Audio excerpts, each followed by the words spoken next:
North Korea has issued a chilling threat to Australia in response to its support for the tough sanctions America has imposed on the rogue nation.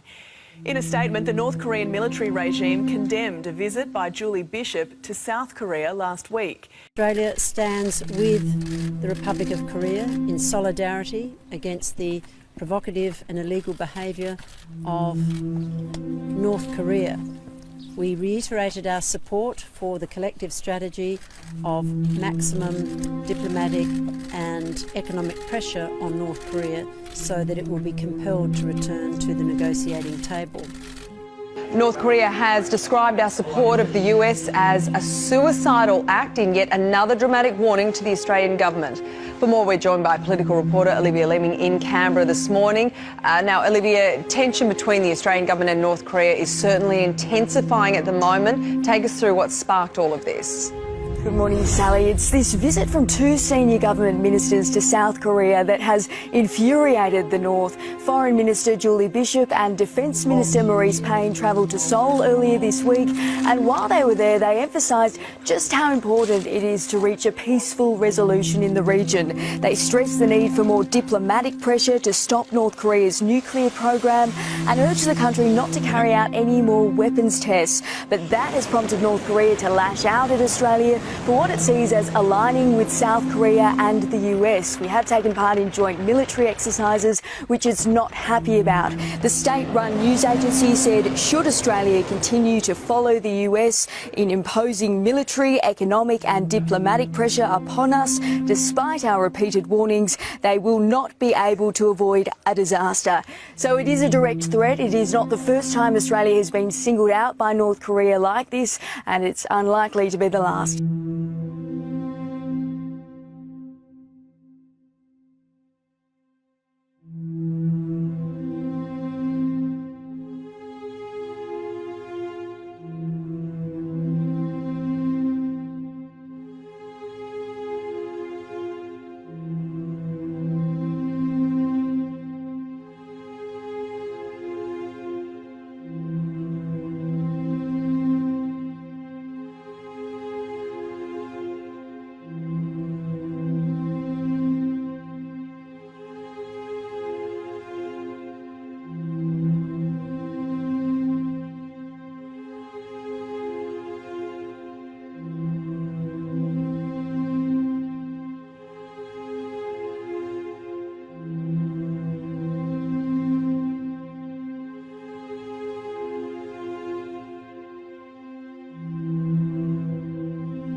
As nuclear tensions continue to rise, North Korea has issued its second chilling threat directly against Australia. The rogue nation has criticised us for aligning with South Korea and the United States overnight. Now, the Korean Central News Agency said in a statement yesterday, should Australia continue to follow the US in imposing military, economic and diplomatic pressure upon the Democratic People's Republic of Korea despite our repeated warnings, they will not be able to avoid disaster. For more on this, we are joined by our foreign editor, Dr. Keith Suter. Good morning. Keith, a credible threat? It is a credible threat, but not immediate. Right. Remember, we're about 4 or 5 years away from North Korea acquiring long-range nuclear missiles. Are we still sure about that? Because some of the the American intelligence people claim that they've expedited proceedings. Well, that is our worry, because you don't know for sure. In the same way, the North Korean leader doesn't know if any of them are going to work when they're actually necessary. It's a very risky process through which we're living. This is Australia's biggest foreign policy crisis, really.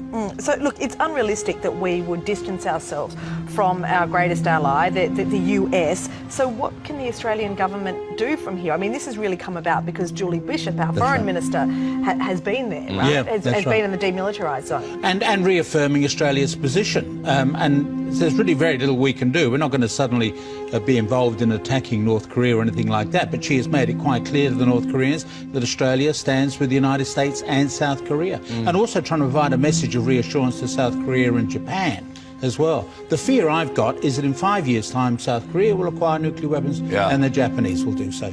Well, already, if we're talking about an arms race in the Pacific, the Australian government's already talking about a whole new fleet of ships armed with sub, anti-missile, capabilities and things. So it's on already, isn't it? It is, in a sense, absolutely. And of course, you've also got in Japan pressure to get rid of their pacifist constitution and acquire more military hardware. And a lot of us remember the last time the Japanese had got a lot of military hardware as well. So yes, you see, this is a knock-on effect. We're not just talking about one rogue regime, so to speak, but something which will ricochet through the political system.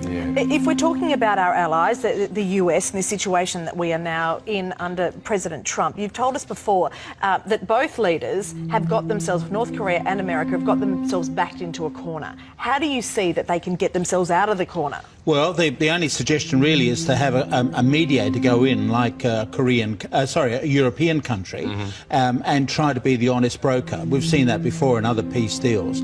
So you have an honest broker going in, try to mediate it. But the problem is the North Korean leader has made it quite clear what his long-term strategy is, which is to acquire nuclear weapons. That's the game changer. And it's very difficult to see how any sort of mediation is going to end up with North Korea saying, we will now surrender our nuclear weapons. He's whipped up this hysteria in North Korea. He can't very easily back down from it. I mean, it seems to be his chief mode of foreign policy, doesn't it? Absolutely. He can't back away from that. No. And America has said, we won't recognise you if you are a nuclear power. Yeah. All right, thank you so much. Thank you. Thanks, Keith. North Korea has warned of disaster should Australia continue backing the United States. Prime Minister Malcolm Turnbull says Australia will come to the aid of the United States if they're attacked by North Korea. 7 News US Bureau Chief Mike Amor joins us now from Los Angeles. And Mike, Donald Trump says the time for talking is over, and Malcolm Turnbull says Australia has got his back.